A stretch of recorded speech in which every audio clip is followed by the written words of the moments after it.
Hello, everyone, and welcome back to Creating with Franz. We are trying to create your life, help you to create your life by using the new tools, the technology, and the new system that we have. They're offered to us, and we're worried about them. And okay, we're gonna have to build.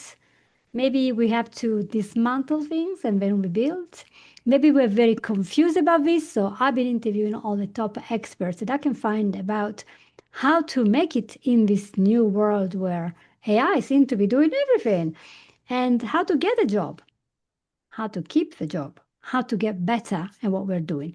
So in all this, one thing that I noticed a lot of us have a very big task list, never ends. So we never have time to do anything. And because of that, today I have again with us Terence Townsend, and he will tell us, based on his amazing new book, how to use systems to improve what we do and actually get from A to B and take off all the mess from a schedule and get to proficiency. So let's say hello and thank you for coming back. Absolutely. Thank you, Fran. I thank you so much for bringing me again. Your show is amazing. So I'm excited to be a part of your program again. Thank you so much. You're so welcome. And let's dive into this because I every day have a task list. I have this piece of paper. I have to do this. I have a calendar. Then I have a task list with all the goals and things. And I'm a coach. What do you expect? But could it be that every day we are drowning in this administrative slop, but we do not find the time to do what we actually need to do? So what's going on and how do we clean this up? Well, I'm so glad you asked that question. When it comes to what we call administrative slop, and it's kind of a new term, what it's really talking about, it's talking about the processes, the things that we do that do more to drain us or drag us down than they do contributing to the work or the task that we have at hand. And so when we deal with administrative slop, one of the things that we want to make sure of is that we recognize the things that are more tedious in nature, that those things that may harbor just a little more energy, they're not necessarily something that we want to do, but it's something that we have to do in order that we can do the next thing and then have to dredge through that in order to do the next thing. Getting rid of that means to take those services or processes and finding a better way to make those things happen. And that's one thing that we today can do with AI. AI can take on some of the tasks, some of the work, some of the processes that often we dredge going through. And it drains our energy, drains our time, but it can definitely help us to accomplish some of the things that we have on our to-do list. Okay, so let's pretend that I'm totally unaware of how to get started because I don't really understand this AI. All I know is that some entry jobs are gone, my friends are losing jobs, and this AI is like a monster. And I will personally be very happy if AI just disappeared tomorrow because, yeah, I got a brain, I can think, but I do recognize there is something there that we can use. Actually, I think that our Heavenly Father wants us to use good tools to do good in our society. So, how do we do this good? And how do we pass the message to people on how to go from like the operator, and you say, as we instead we move to be the architect of our lives. So, we talked last time about how we are endowed with free agency, and we can choose what we want to do, and we might be given $10. We are responsible for what we do with $10. How are we administrating these $10? What are we doing? And now we have a tool, a fantastic tool is a computer, is a large language model, and it works amazingly to do a lot more than lists and sums and maths. It can do a lot of stuff. Most people, especially 40 plus, they're probably like flabbergasted. Oh my gosh, what do I do? So before we actually touch a single AI tool, what is the we actually need to do, referring to your step two in your book? Well, the cool thing about this is that, and I understand the struggle. Look, like you saying, being 40 plus, there are just some things that we've gotten used to. But, history will tell us, history shows us that times change. We look at Ford and how he mechanized building cars with the system of machines. And then, even closer. One of the things that we all, I guess, we didn't pay attention to it because it made our life easier was self-checkout at grocery stores. That's an automated process that all of us have been participating in, but we just hadn't paid much attention to it. But when it comes to AI, the cool thing about it is that where we are at the moment, unfortunately, I know it won't be here forever, but where we are at the moment, we can actually utilize tools that are extremely inexpensive or at no cost. And mainly because the industry is using all of us as beta testers. And so by them using all of us as beta testers, we can get in and discover how to use these tools, help make them better, and really find out places they work in our life. So dealing with understanding, identifying the slop in our life is usually the first place we want to be. How can this tool help me? So when we look at like ChatGPT, we look at Gemini, Claude, all of those different AIs. A lot of times folks don't really see the true value in it. But when we look at those tools and begin to understand that they can actually handle some of those processes, that's number one. They can handle some of those processes. Let's go ahead and put some of those processes in their hands. The key is understanding how to make them work for us, identifying those areas, how to make them work for us, and then identifying other tools that can help us. One of the big tools that I use is uh, at a site called Relevant AI. And so what Relevant AI does is that it helps you to build AI agents. And what agents are, they're what we would call employees. And they do work that employees can do. They can answer the phone for us. They can actually make phone calls for us as well. Not only that, they can take some complicated situations or complicated things in our life, like filing our taxes, getting our books straight as far as in our business. They can do some of those things on our behalf, help us to get it prepared, and then all we have to do input the numbers, it'll calculate it, print us out some information, and then we can pass it forward to our accounting or to our tax professional. So the key is finding, number one, finding the right tool for the job. And sometimes that means that we have to explore different areas. So finding the right tools. Once you find the right tool, again, Relevant AI is a great one.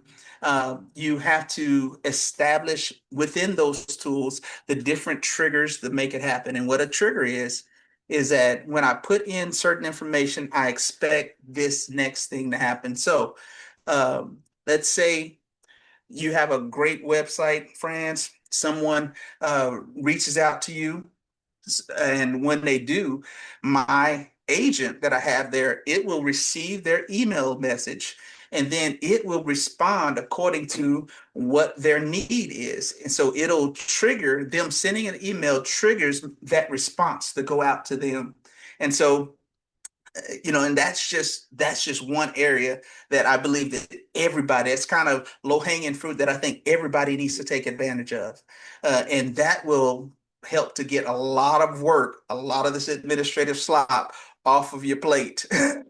Because doing that, putting something like that in place, putting an agent in place to do that, it will help to it can also direct emails, let you know which email is important, which one you need to read now, which one is spam. It can actually look through that. It just takes a little bit of training. And through Relevance AI and some other agent builders, you can actually talk to the into your AI platform and tell it what you want it to do, just like we're talking now.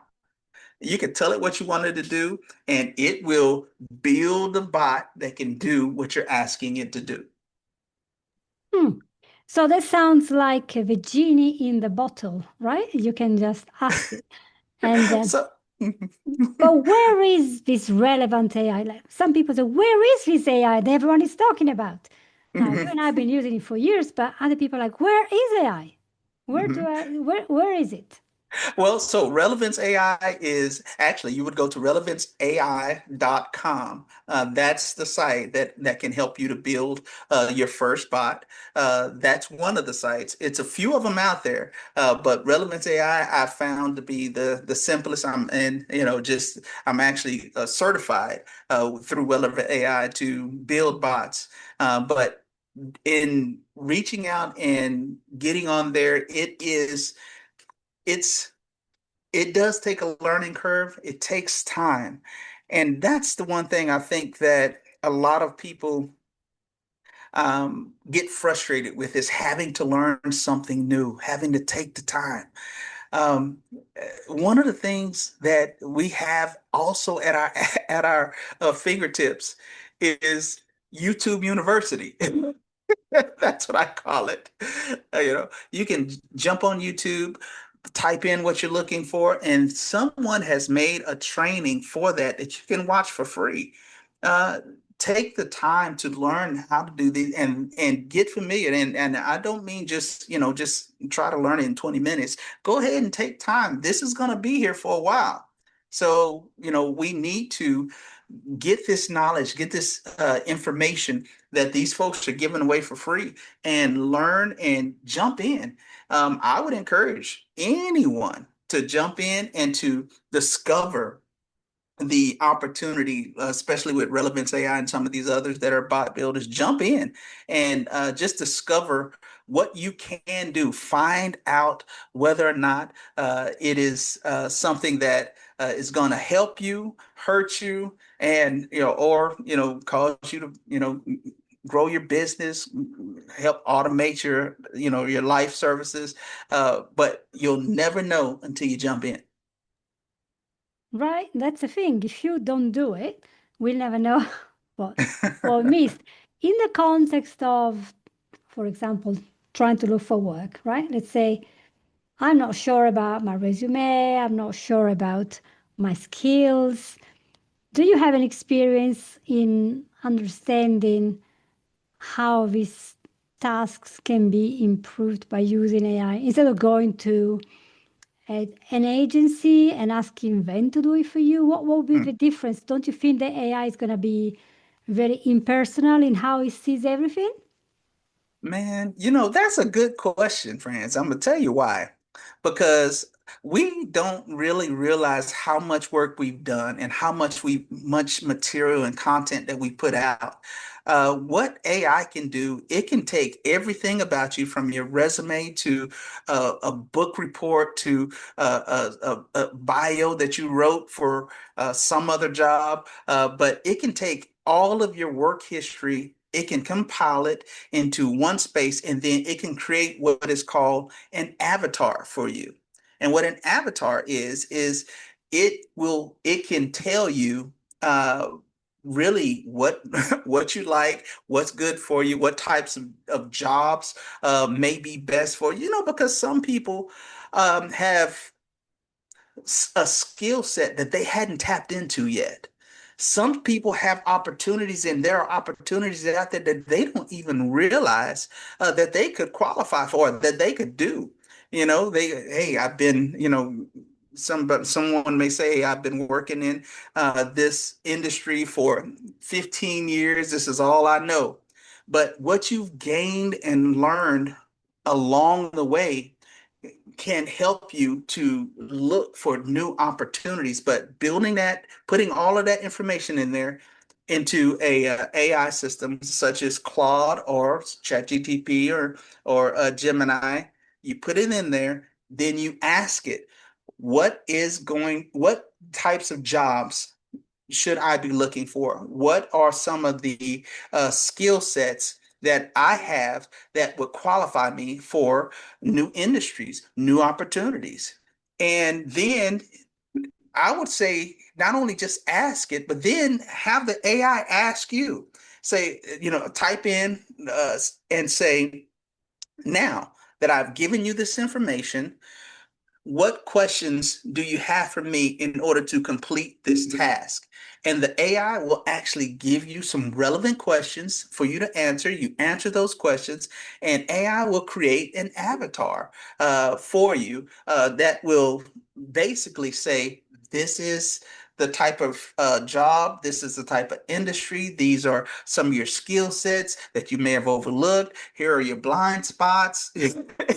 Telling you, I do it with my clients all the time. And they are discovering more about themselves, things that they didn't realize were marketable skills and opportunities. I think you're right there because we don't really see beyond our nose. We have our own bias for everything. Some of us are particularly humble as well. Oh no, it's not too bad. It wasn't too much. And then other people, I mean, have you ever been to a funeral? When you go to a funeral, right? You hear a eulogy there. Ah, job logs. He did this. He really loved that. He really helped. And you think, what a wonderful person. I wish I met this person. And I was thought, if I were to write my own eulogy, what would be coming out? What what does it look like that I like? What are my passions, my interests? Because you spend time in what you're interested in, aren't you? Or in what you Mhm. have to, because maybe you have disability, illness, poverty, divorce, abuse, and you have to. But that's what is important for you to survive. And so there Mhm. are lots of reasons. So what was important for us? And then in the end, and as I always say in lots of episodes, and it's been 5 years, so forgive me, you guys, long listeners. But who on earth is ever going to be on a deathbed and said, I wish I spent more time in the office? Nobody. Right. No one. Nobody. Mm-mm. We're always going to think about, well, God gave me skills, abilities, and things to develop and opportunities to grow. So all the challenges we have are opportunities to grow, to learn, to give, and to be grateful for what we have because sometimes they get taken away. And once Absolutely. we look back and all this, think, wow, I've done all this. Maybe I could have a career in this field or in that because we recognize with gratefulness what we can do and how much we can do to help other people. It's Yeah. just incredible. So I know that you have a new book that talks about this, and you have 5 steps. The first is to call you. Got it? Then you said to Absolutely. perform an open hood audit. So Hmm. before touching all these AI tools, we have to document what is our administrative slop. So what are these tasks that are draining our energy that maybe something else can do, which is these systems. Obviously, if our system is a huge waste of time and energy and it's not well written, AI can't really do much because if we don't ask it. But if it's a broken system, can AI actually help us to fix that? Absolutely. Ah, Absolutely. I agree with you on that. it can. Yeah. Interesting. Yeah.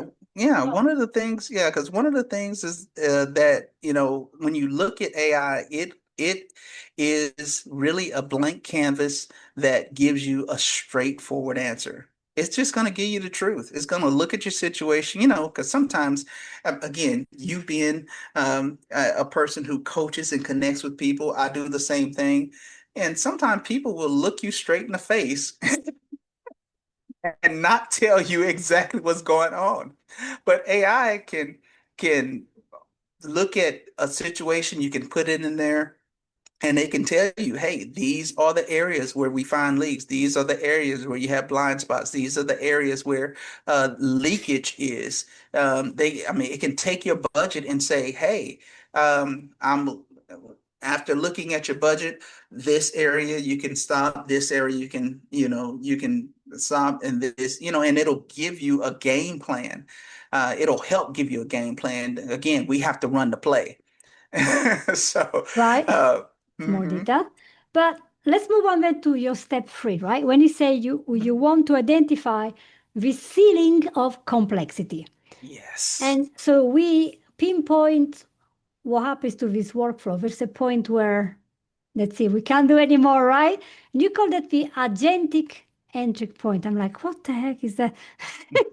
Explain, explain. We want people to come out of this episode and say, oh, I can do something, I can do something. What is this entry point that you call agentic or agentic? hmm Agentic, that's it. Agentic entry point. And what that is, typically we have that ceiling of complexity. I'm glad you brought that out. And what that is, that's the area of thought where we just have done all that we can. I just don't know what else to do. And so we made it to that place. And when I was an insurance agent, they used to call it inspirational dissatisfaction. I'm so frustrated where I'm at, and I just have nothing else to do. The ceiling of complexity, that's where you bring AI in to help you to see new directions, new opportunities, new things. And again, all it's doing is looking at a bird's eye view of your situation, whereas we only see the trees. AI sees the whole forest. We hope so, because otherwise we're going to be stuck if you can't see better. I That's do realize that because a few days ago, I'm an agent for an illustrator, and we were in talk with an author, and he was writing emails, and my illustrator was doing something and writing. And then I said, well, let's have a look what Gemini said about this. And Gemini said, this author is using this leverage point and that leverage point to put you under pressure to do this action. And I never I kind of had the wow. idea he was doing that, but then I was saying, can you see there? And then I could ask him, how is my tone here? Can we do reply in a nice tone? So I wrote my reply, is this friendly enough? Or is this legally properly well written? Is it tight enough?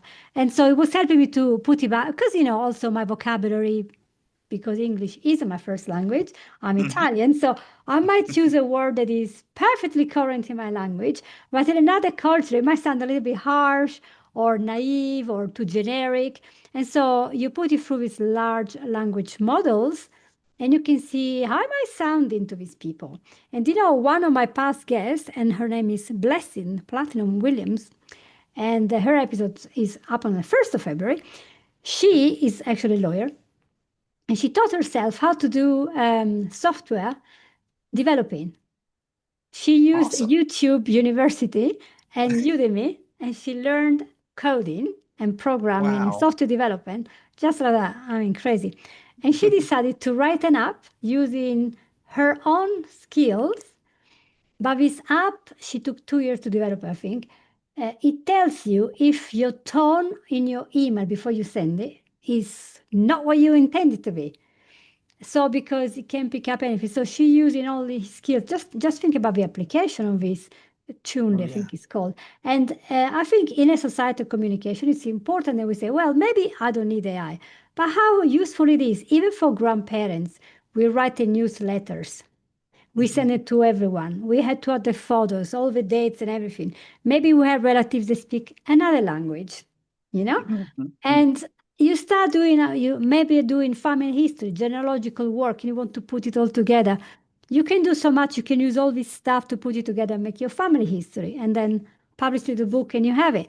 Or you can use that to see what are the patterns in my life. They explain why I keep getting divorced all the time. Why do I keep losing the jobs? Why all my Mhm. plans are dying? So pattern recognition is the number one skill of large language models. And so Right. it's something that we have to understand. Pattern recognition is important because it tells us what's been going on and what is likely to happen if we continue in the same direction. So AI is more than just writing an email, doing you a shopping list, giving the recipe. You can do much. And you talk about using AI tools to connect your CRM to an AI agent. Mhm. And I'm like, really? If I go out and stop people and say, can you connect your CRM to AI agent? They look at me like, have you drunk something? Can you explain this vocabulary to us? Absolutely. What a CRM is, your customer resource management or customer representative management. And so that's what CRM is. It basically is the place where you hold all the files for every customer that you have. And so, what you want to do in order to maintain relationships, I mean, you can set up an agent to wish people happy birthday if you have that information in your file. And that agent will go through that file and connect with those customers the way that you tell them to. So if you say on Fran's birthday, I want to make sure that she, gets a happy birthday message from me. And so I can set that up, and every year on your birthday, as long as that agent is in place, you will get a happy birthday message from me. But that's basically what that is putting an agent in place to do those tasks, which may in some cases be seem menial, some cases may just seem taxing, but you put it in place in order that it can help you to build a connection and even a better reputation with the folks that you're connected to. Yes. It's important also when we're looking for work. Isn't it surprising how many people will attend a job interview without really researching the company they're working for or they're Absolutely. hoping to work for? And I think you're talking to HR people or to the boss, and you say, "Oh yeah," and I really like because they will ask you, "Why did you want to work for this company?" I really like in 1927 when the first boss of the company did that, and then you continue the legacy by doing that, and you're like, "Wow, this person really is interested." So you can do this research by asking Google and forums and friends and AI to put together what is relevant to this. And it helps you to be more fleshed out. I'm not saying to automate everything. For example, you can set up AI to do the reminder so that you will remember to write those emails when they sound Mhm. like you. But you can also train it to write exactly in your style. And now there are also Exactly. people doing AI clones and all sorts of stuff. So I won't Mhm. even go there because we're talking about finding work and keeping the work. So Mhm. as we have like 8 minutes left, tips on how to move back again from warehouse operator to CEO, how to go and become a person who is the architect and not just somebody that people act upon because we have no idea. So from operator to architect, there is this mindset shift. I want to get Mhm. started today before I lose my energy. So I Absolutely. listen to the podcast, turn off a computer, then what's next? Exactly. The number one thing that you want to do is to jump in, like we said, just like the pool. I'm looking at the pool behind your friend. I just want to go and jump into that pool. Exactly. But that's what we have to do. You have to jump in, take off the reserves, dive in, learn what you can. As we mentioned before, YouTube University can tell you what you need to do. If you go to Google and type in, teach me AI, it will come up with all types of resources that you can do. But the key is to um, number one, find out what the need is in the market now. If you find out what the need is, then that way you aren't treading water. You are actually working toward a goal. You can begin to identify some of the opportunities that are out there. Some of the big ones are AI bot building, AI administrators, AI engineers. Those are some of the big ones that are out there right now that anybody can jump into. There isn't a college course or anything that really focuses on these things. These are where we are right now. We're at a place to where it's kind of no holds barred. You can jump in and do what you want to do, but jump in, learn some of those opportunities, learn about them. Not only that, make sure that whenever you are establishing a new career path, make sure that you are connecting also with people who know what they're doing and who have been a part of it. That's one of the things where you can't get that from AI.